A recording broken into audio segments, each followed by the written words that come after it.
Hello there and welcome back to my channel. Today on the bench are two CD players I've had in my collection for quite some time. I've got about 10-15 CD players. Sounds a bit excessive, but pretty much all of them are made by Philips. I'm a big fan of the original mechanisms created by Philips in the early CD players. These use don't use a sled for the laser. It's actually an arm which moves back and forth in an arc. There's various mechanisms, CDM0, CDM1, 2, 3, 4, various generations of that. And the lasers they use in these are excellent. They're really good at reading very dodgy discs. The biggest problem, and the reason that these mechanisms were not continued on, was that the access times for them aren't particularly fast, and that's where the Sony mechanism, the sled-based mechanism, which found favour, is superior for access. I've got these two. I've had them in the collection. I think one of them worked. I'm not sure which one. So what we can do is actually unpack these. So this one here is just left like that, and I've got a funny feeling that that's the one which is this is the one which is not working. I've got quite a few of these. Some of these are more battered than others. Yeah. And the reason these were packed like this was when I moved, I had a huge collection, and thank you to my friends Mark, Andy, Mike, for helping me move. I couldn't have done it without them. And yeah, they sort of went into packing like this, just basically to protect them from moisture and so forth. This actually might be the broken one. The other one might be the one that works. So there we go. We've got two Philips CD160s. These are great little machines. There's a little back history with me with these. Is back in the 1980s, when I was a young boy, my grandparents had one of these, and I was always fascinated because literally they'd only just come out. CDs only just come out. The first time I saw a CD player was probably about 1983, 82, 83, something like that. Maybe about 84, something like that. And my grandparents had one of these attached to their early 80s. Very early 80s, maybe late 70s, early 80s. I can remember when I got my own copy of Chess the Musical, which is done by Bjorn and Benny from ABBA. I used to play that on one of these, and since my late teens I've had one of these, and I've got a really good one up in the loft. It's in storage, and I don't really use it, but I started collecting these and fixing these, and they're a really nice piece of engineering. Let's have a quick look at one. Will this even remotely come off? No. Oh, hang on. We will undo it. So, okay. Let's... Philips hardware seems to have a certain smell and a certain construction, which I've always loved. I've got a number of Philips video recorders, a couple of Philips televisions, and these CD players.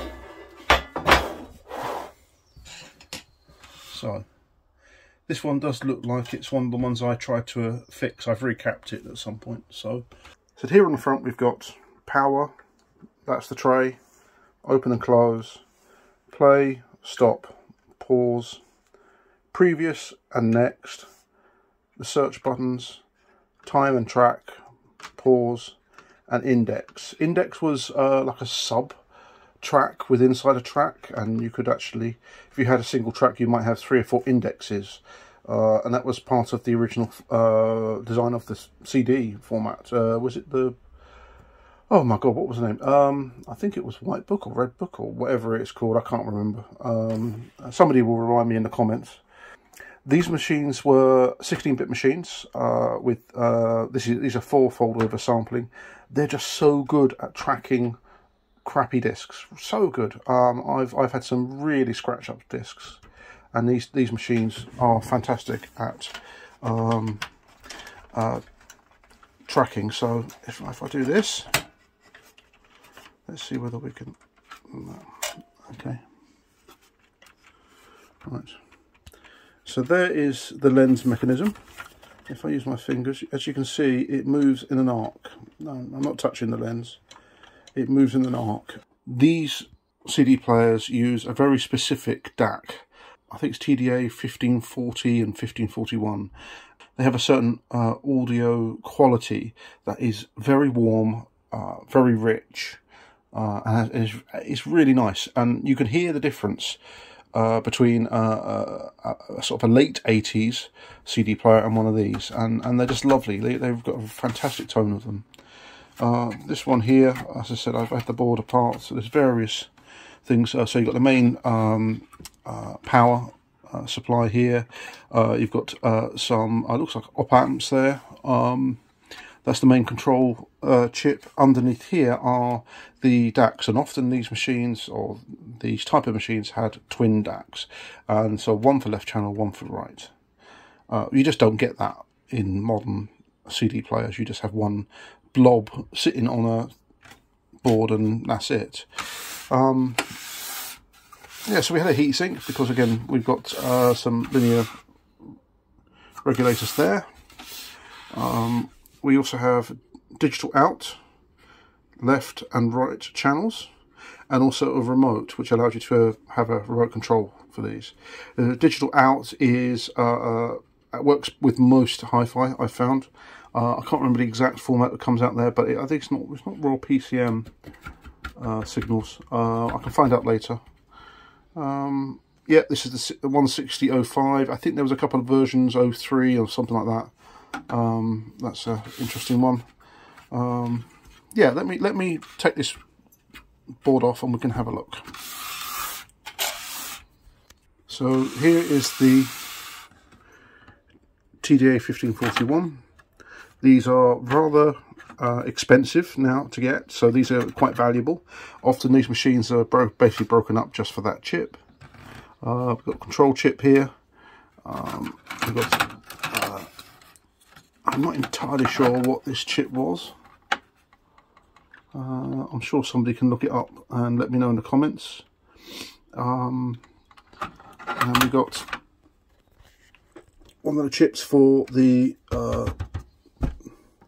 control mechanisms here for the front panel.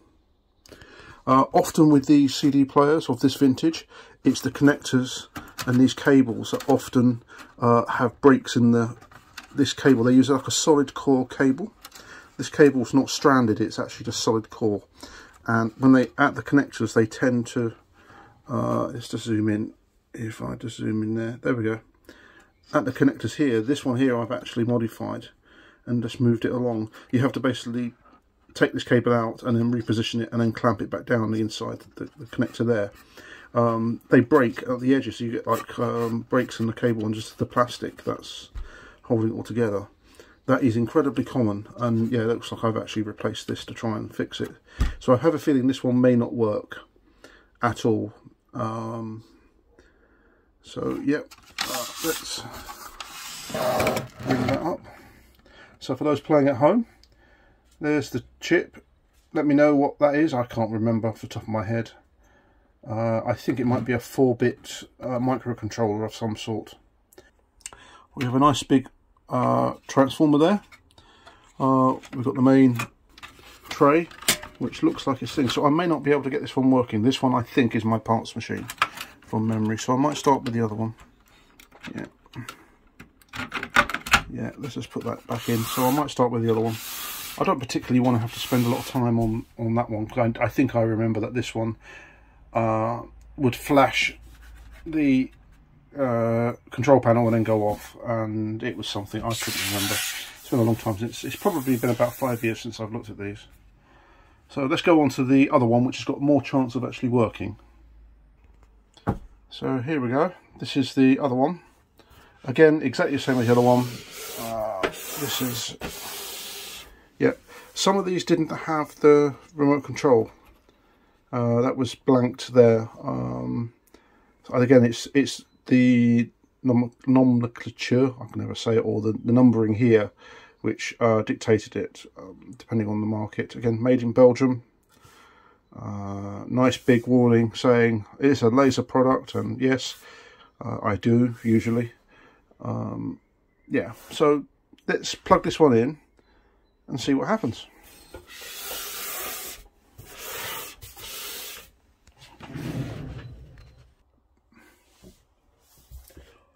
Now, the power supply button is actually a great big physical mechanical switch, and that's all that is a piece of plastic which runs all the way to the back here and does the power switch just there. So what I'm going to do is, that's off. Let's plug this in. This probably hasn't been powered up in about 4 years, so let's see what happens.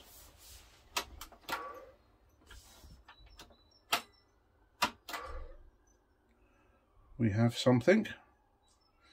Error. That really struggled. So, like most CD players of this era, there's a belt-driven loading motor on that. It probably hasn't really moved in some time, so let's just run it.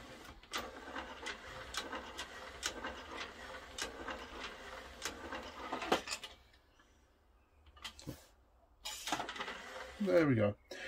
On these, a known fault is that the transistors that control this sometimes fail, and then it just doesn't want to open at all. And the transistors are located on the control board on this side and just need replacing. They're pretty straightforward transistors. So, right, okay. I've got Schubert's The Trout Quintet. I've got less chance of this matching content, so you never know.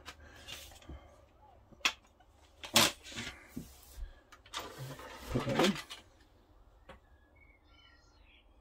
It's read the disc. Let's zoom in. There we are, 8 tracks. Press the time, 65 minutes and 1 second. Let's press play. That's playing. Fantastic. If I go there, press time track. So on here, you only had 4 digits. So this is track 1 and index 1.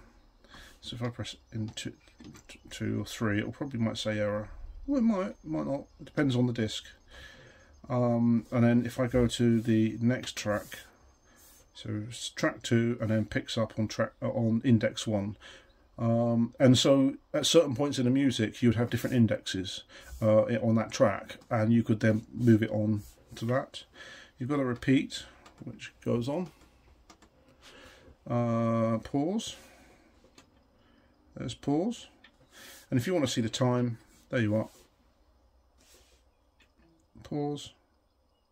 That. So this is a little bit battered. This is not my best one at all, so right, okay, let's connect it up to the sound and see what we get.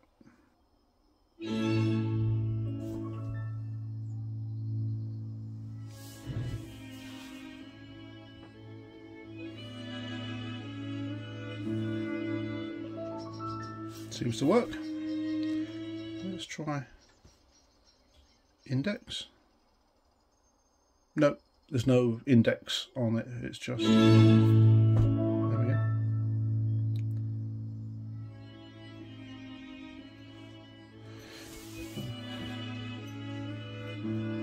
Let's show you what's going on in here.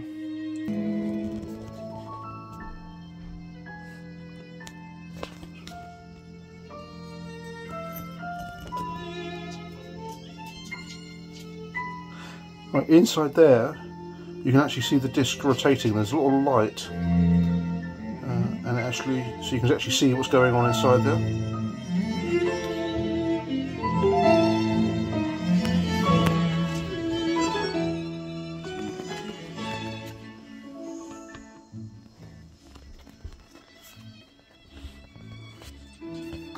That seems to work quite nicely. Caps are notorious in these, in the power supplies. They tend to really pop. I've had this particular cap literally explode in my face.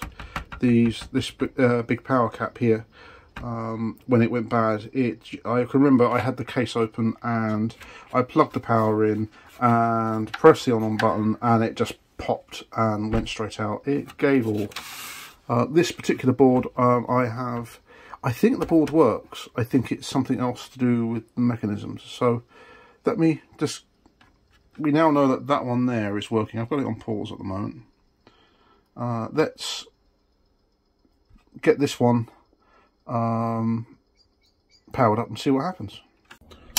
Right. So power's in. Let's power up and see what happens. I felt a motor. I felt something go on. As you can see, that's moving now.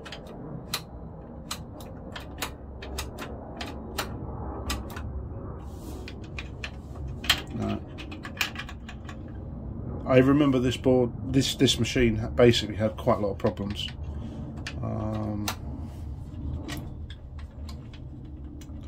Let's do that. Yeah, I do remember. I think the switches are all out of sync. There we go. So if I turn it on, I think it tries to take the disc in, to take the tray in and then do something. Will it do something? No, I'm wrong.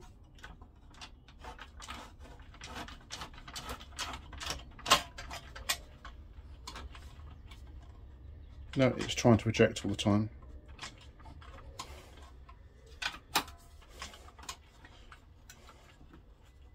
That's it. Yeah. So it could be one of the control chips. I think the board was okay. I think I did try that board on there and it did work. So yeah, it's a shame. Well, as I said, I'm going to potentially find another machine and use this for parts on that one. That one seems to be working quite nicely. I'm going to give it a clean up. It's again been in storage. I'm pulling these stuff out of storage to look at it, see what I've got. I've got probably 80 to 90 pieces of electrical equipment in my loft. I've got a good 15, 20 of these type of CD players. I've got other models and stuff like that from Philips. So yeah, these are quite collectible. They're rising in price. I want to maybe get another parts machine and cheap and basically use this one to make two. I'll be doing videos on that as I go through. This was just a quick see what I've got. One good machine, one duff one. Thanks for watching. Like, share, subscribe. I'm a small channel. I really appreciate any help, any subscriptions, also any suggestions. If anybody's got a suggestion for something for me to look at, feel free to put them in the comments. My contact details are on my YouTube channel about page. Let me know what you think you might want me to have a look at next. Right, see you on the next video.